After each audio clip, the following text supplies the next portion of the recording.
Yo, what's going on all my MLB The Show 24 sluggers? It's Berserker 84 here today with a quick video full of tips on how I beat the Team Affinity Extreme Showdown in Season 2, Chapter 1.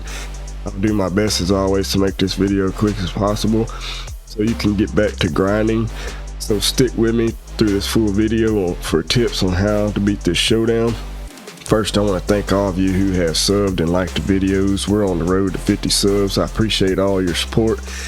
And if you're new here, hit the sub button, turn on notifications so you don't miss on any tips videos or any new content that I put out.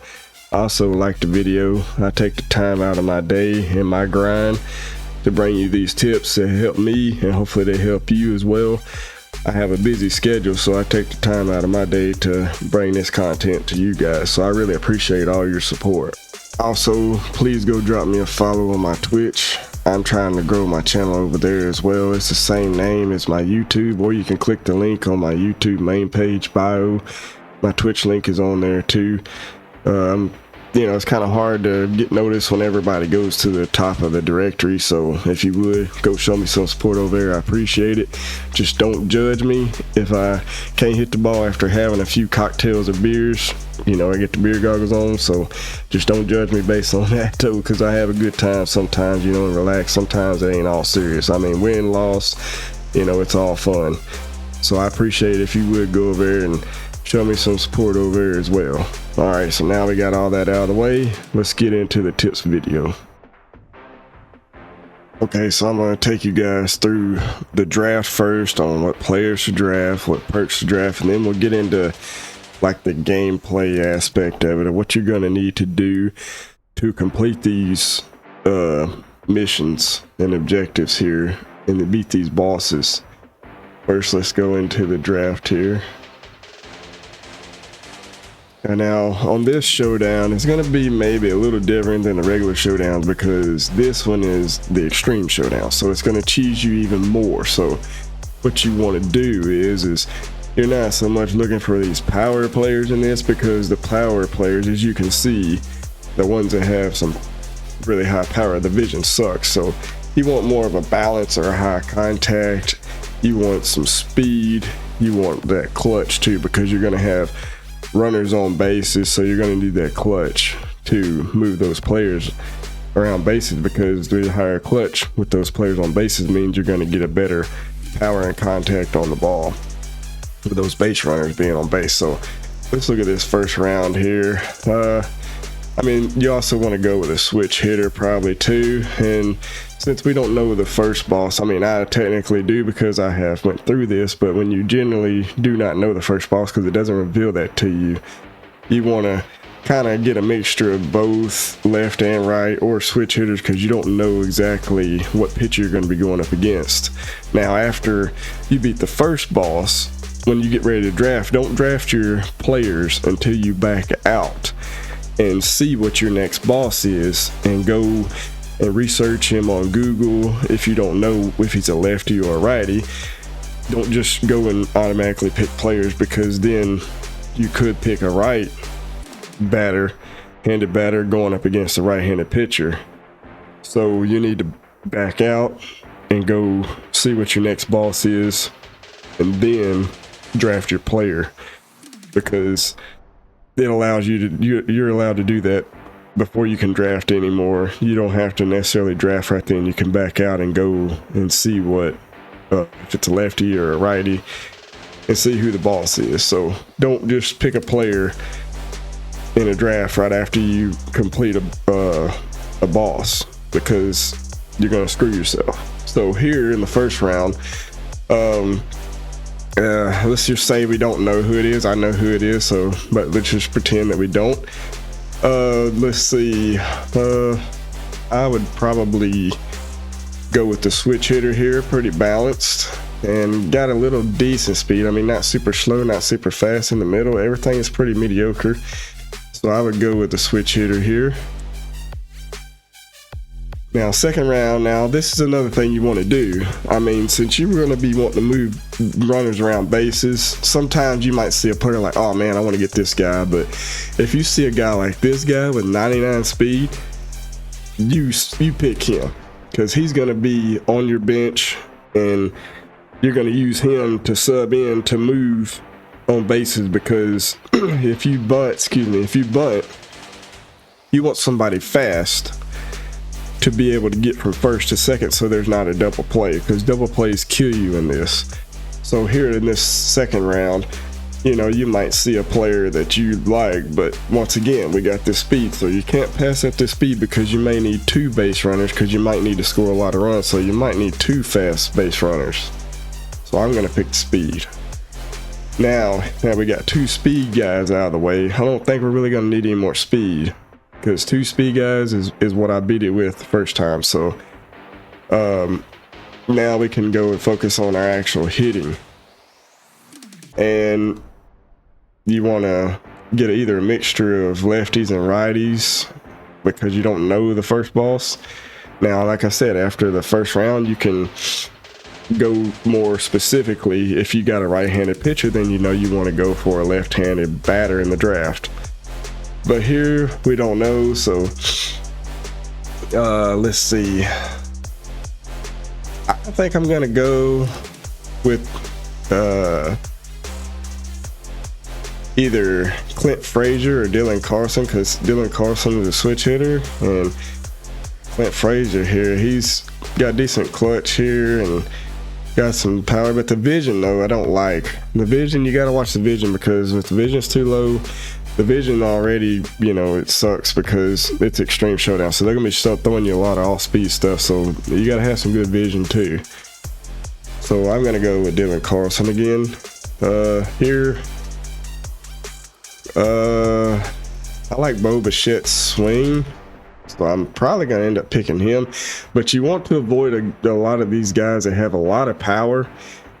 You know, they have a lot of power, and like really high power and not that much contact, or even if they do have some contact, but look at the vision and speed, that sucks. So I try to avoid those guys sometimes, because generally, especially in these showdowns when they're trying to cheese you already, the higher the power, the vision is lower, and it makes it just more difficult, and you're even playing a Hall of Fame in a lot of these challenges. So I would try to get the vision, speed, contact, and some decent power and clutch. Those are things I'm looking at. But I like Bo Bichette's swing. He's pretty decent here on most of these stats. You know, he's got some pretty good contact versus left, so if we're facing a left-handed batter, that's going to be good. Like I said, we don't know what our first, you know, boss is, so we're going to kind of pick both or switch hitters. So we're going to kind of go back and forth on these left and right-handed batters. Here we got a good round here to choose from.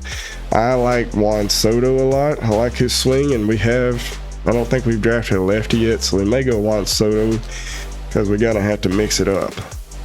And Josh Naylor here, you know, his speed sucks, clutch sucks. I mean, this is not a good pick right here. And Juan Soto is more balanced. His speed is down, vision's a little higher. He's got good contact, you know, well balanced on both hands. You want to try to find batters that are balanced against righty and lefty, even if they're a left or a right-handed batter. So we'll pick Juan Soto there. Let's see. Now this round is not too great. I mean, you know, Ketel Marte is switch hitter. He has pretty good swing. I mean, vision kind of low, and you know, contact is low on versus right, and the power is low versus right. But against a left-handed pitcher, he would be pretty decent. The clutch is low. Now Corey Seager, his speed is lower, but most of his other stats are pretty solid. So I think I'll go with Corey Seager here. Now we're getting into the gold round. I mean, if you want a third guy for speed, you can, you know, get this gold guy here. It has some speed. If you missed in the other rounds or whatever, you sometimes get lucky and find somebody like this you can just put on the bench for speed for running bases. These lower tiers below diamonds, they're just usually not going to be the greatest. You just kind of have to look what you're giving here. He's got a good clutch. All the rest of the things suck, but his vision is 73. So, and the contact is 88 versus right. So you may want to grab him. So that may be the move right there, because these other guys, their vision is terrible. Even though he got some power, their vision is terrible. Speed is decent here, but the other stats just suck. So you got to look for more of a balance, especially in these extreme showdowns.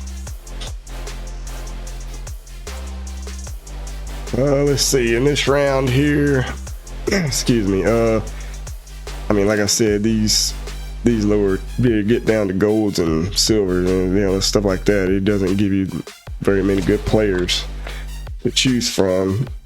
So you got to do the best you can. You got to think about objective wise. You want to look for what balances out the most, even though some of these stats are not that great. And you may want to even pull up this right here and look at their bunt, because you're going to need to bunt in these extreme showdowns to move players, because they're going to cheese you. You're going to get a lot of pop outs, so you're going to have to do some bunting. So you may want to look at this bunt stat too for some of these gold guys and just use them for bunting. You know, I did that. So, you know, you can check out the bunt and see who's got the, you know, better bunt stats here. And I might actually just pick this guy for the bunt aspect. So we'll probably do that. And now we're down to the perks. This is really important, because the perks are going to help you. Obviously, they're perks. So anytime you see hero time, you want to get hero time the first pick. So you get hero time. And then the second one you're going to want to look for is exit velocity boost while losing, which is rally time. Hero time is exit velocity boost in the 7th inning or later, I believe is what it is. So we're always going to be in the 9th inning on these showdowns, so you want to get hero time first. If you see hero time first round, get it. The second one I always try to go for is rally time. Now, this significant, you know, drag bunt boost with bunt cheese, I mean, I wait till I get a diamond bunt cheese before I use it, because this one says with no one on base. A lot of times the whole purpose of a bunt is usually if you're trying to move a runner from first to second. That's what I do anyway, a lot of times, or second to third, you know, whatever, to move a base runner to especially first to second, to avoid a double play, because the double plays will kill you in this showdown, because you do not have a lot of outs in a lot of these showdowns. So in this round, I mean, you know, you could even choose this if you don't see rally time. You could choose like a exit velocity boost while ahead in the count, green light. You know, I don't really like this one on fire, because you got to get 3 hits in a row. I mean, you could, but it's a showdown, so they're going to cheese you. So I would probably go rally time. That's usually the second one I look for. Now the other perks, if you're not given these perks, the other perks that you might want to consider are leadoff magic. That is exit velocity boost with no runners on base. That one's important. That's another one I look for. And then there is down but not out. That is exit velocity boost in 2-strike counts. And a lot of times you're going to be in 2-strike counts because it's the showdown. It's going to cheese you. So that's another important one. This is just other options that in case you do not see the perks, hero time and rally time there. And like I said, the bunt cheese, I usually do not get that one until it's diamond. I usually just try to roll with, you know, regular bunting until then. Excuse me. I just usually roll with that until, you know, the bunt cheese diamond comes up. Then that's whenever I get it, because that one doesn't say you have to have someone on base. The gold one does. And another thing about these perks, you can also stack these. So if you have a diamond hero time and you have a gold hero time, you can stack those. You can use both of them. Just because you got one doesn't mean you can't use the other. They do stack. They're stackable, just so you know that. Now, another thing, after you have, say you have completed the first boss, like I said, you want to back out. Do not draft a player, because it's going to take you to the draft. Back out. You want to go and see what your next boss is, or who your next boss is. And you want to also see the objective that you have. And you're going to go and adjust your lineup and your perks accordingly. So this one, we're facing Robert Stevenson, which is a righty, and we're trailing by 3 runs, and you gotta take the lead before 18 outs. So that's telling me there's no one on base, so if you have leadoff magic, that's going to give you a boost. And of course, obviously the hero time, because you're going to be in the 9th inning on all these. So those 2 right there will automatically be activated right there if you have those 2. And you're only going to have 2 perks to start with. So on this one, but later on you'll be able to set up your other 3rd perk to what your boss and objective is. So you want to look at these bosses, you want to look at the objectives, and you want to go and go to draft your perk and your next player in the draft according to what your objective is to beat the next boss, and according to if he's a righty or a lefty, because if he's a right hand, obviously you want to get a switch hitter or you want to get a left-handed batter. And let's get to the actual gameplay of what you're going to do to actually beat the game or beat the bosses in the game. What you're going to want to do is you're going to want to move runners, you know, from base to base. Don't try to just necessarily go in there and hit home runs. This is a showdown. It's going to screw you. It's going to cheese you. You're going to get a lot of pop outs. So do not swing at anything really below middle zone, because you're going to pop out if you go for the bottom of the zone. Trust me, happened to me 1,000 times.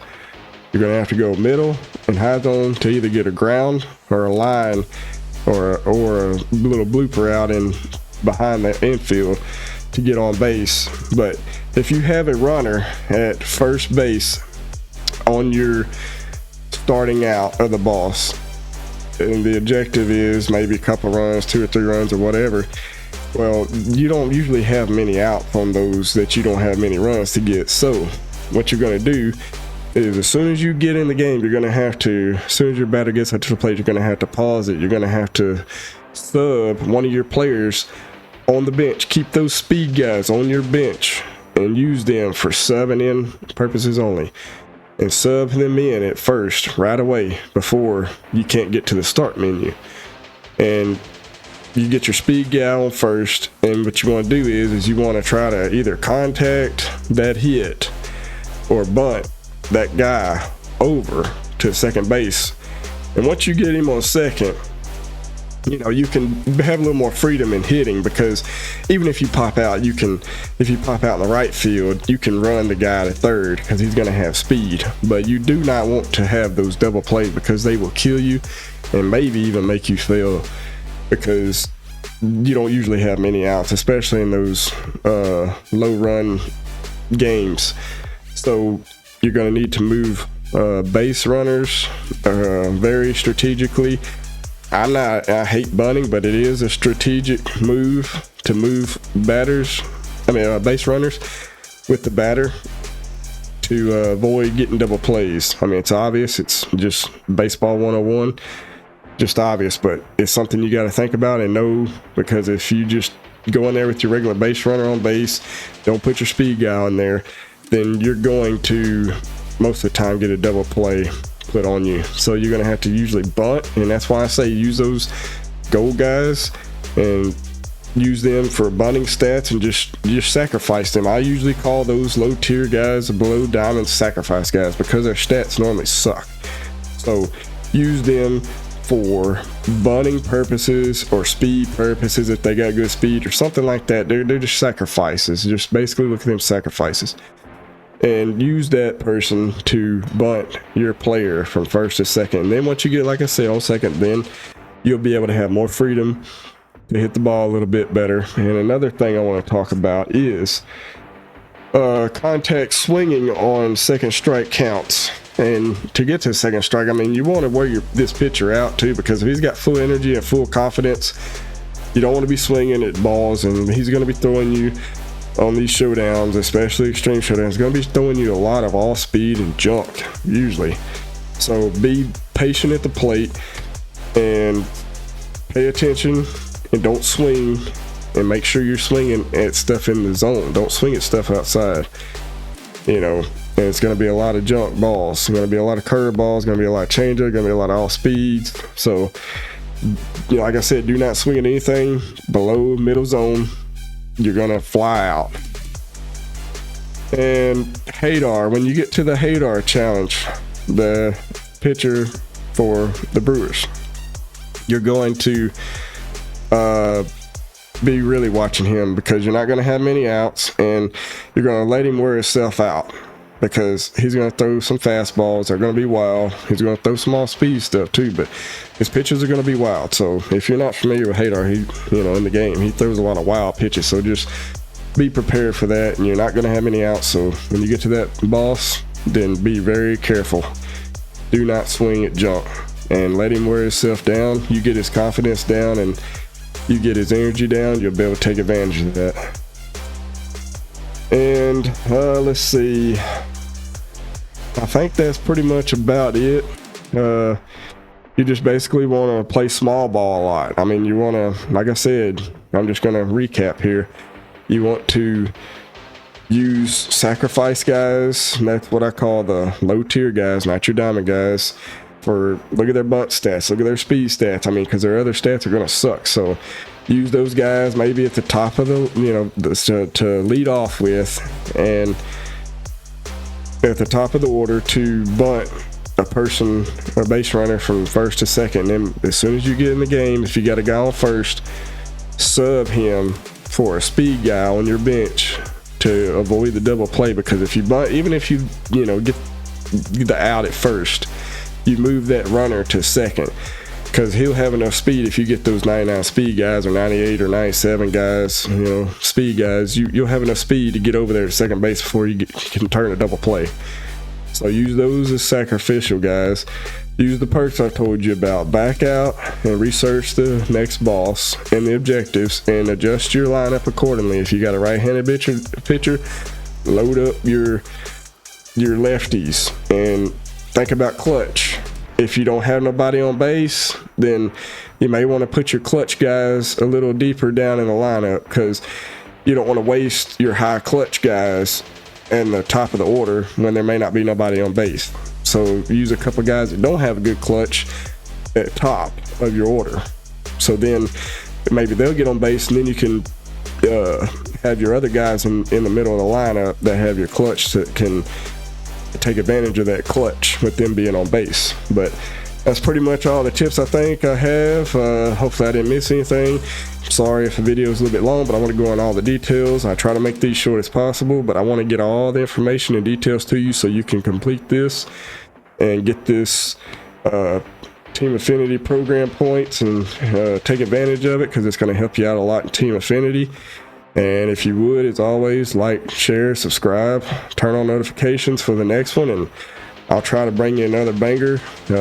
Like I said, I have a busy schedule, and there's a lot of video ideas that I have. Sometimes I just don't always have the time to do it. But also, like I said, if you would, go give me a follow on Twitch, and I would love to interact with you guys. And it kind of sucks streaming just a couple people, but like I said, it is what it is. People go to the top of the directory. I do it too. I'm guilty of it. But sometimes I try to look for smaller streamers, but not everybody does. But if you would, go drop me a follow over there. I appreciate it. I like to interact with you people, and I would love to be able to stream to more than just a couple of people. But that's going to do it for today's video. I appreciate you, and I'll see you in the next one.